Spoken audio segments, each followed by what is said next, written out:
So the wind blows and it's Trump's fault. The wind doesn't blow and it's also Trump's fault. And apparently the coronavirus is also now Trump's fault, and it has a new name. According to Nancy Pelosi, it is now the Trump virus because it's Trump's fault that it started in China. It's Trump's fault that China was not honest with the rest of the world. And it's Trump's fault that people in the US are dying because of it. Nancy Pelosi recently did an interview with Wolf Blitzer on CNN, and here's a few clips from it. Eventually it's going to disappear. How far do you think all that goes in addressing this crisis that's still killing hundreds of Americans every single day? Well, I think with the president's comments today, he recognized the mistakes that he has made by now embracing mask wearing, and the recognition this is not a hoax, it is a pandemic that has gotten worse before it will get better because of his inaction. And in fact, clearly, it is the Trump virus. Well, what do you mean when you say the Trump virus? The Trump virus. If he had said months ago, let's wear masks, let's socially distance instead of having rallies and political whatever they were, then more people would have followed his lead as the President of the United States, instead of being a bad example, making it like a manhood thing not to wear a mask.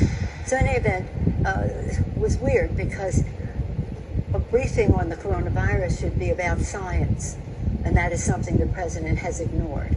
It should be about governance, and now he's finally embracing saying, okay, it's okay to wear a mask. So I think a good deal of what we have suffered is clearly the Trump virus. So what you're saying is that thousands of Americans have died because of what the president has done or not done? Is that what you're saying? Yeah. Yes, that's what I'm saying. I think it's clearly evident. We're approaching 4 million. In fact, people affected by this, infected by it, and a large number of, like 140,000 who have passed away. If it's important to wear a mask now, it would have been important to wear it in March instead of telling us that by April we'd all be going to church together. I know that it's really hard watching her trying to get words out, so I apologize that I just had to put you through that. But it's really interesting to me, her criticism of Trump, because every time I hear her criticize Trump for not acting fast enough or for not taking it seriously enough, I can't help but think back on the little publicity stunt she did in Chinatown after Trump enacted the travel ban on China when we learned of the coronavirus. She criticized Trump of being xenophobic, of being racist, of course, all of those names. So she decided to go down to Chinatown, encouraging everyone to come out and hang out and be around each other and go shopping and this and that. And here's a little clip from that. But we do want to say to people, come to Chinatown. Here we are. We're, again, careful, safe, and come join us. Now, local business leaders are hoping that this injection of confidence from a national leader will bring tourists and locals alike back.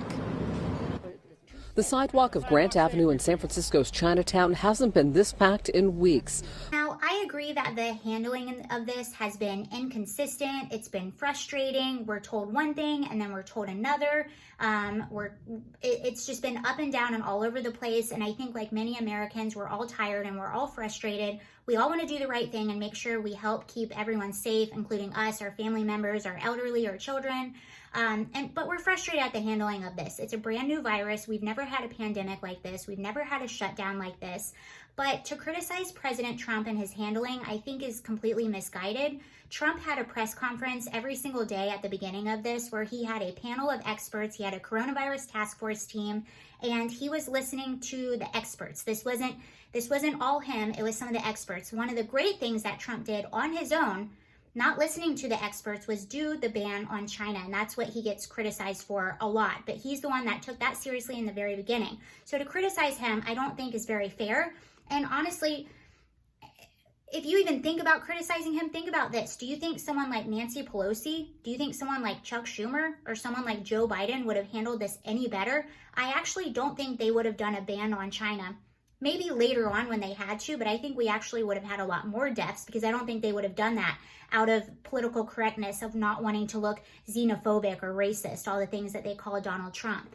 This is pure political pandering, and Nancy Pelosi and her colleagues are completely obsessed with Trump and will do anything and everything to make him look bad. You give them a little bit of a nibble of something that they can turn and spin and make into a big deal to make him look evil or bad or incompetent, and they will jump at it like little doggies on a doggy bone. That was terrible. That was not a good joke.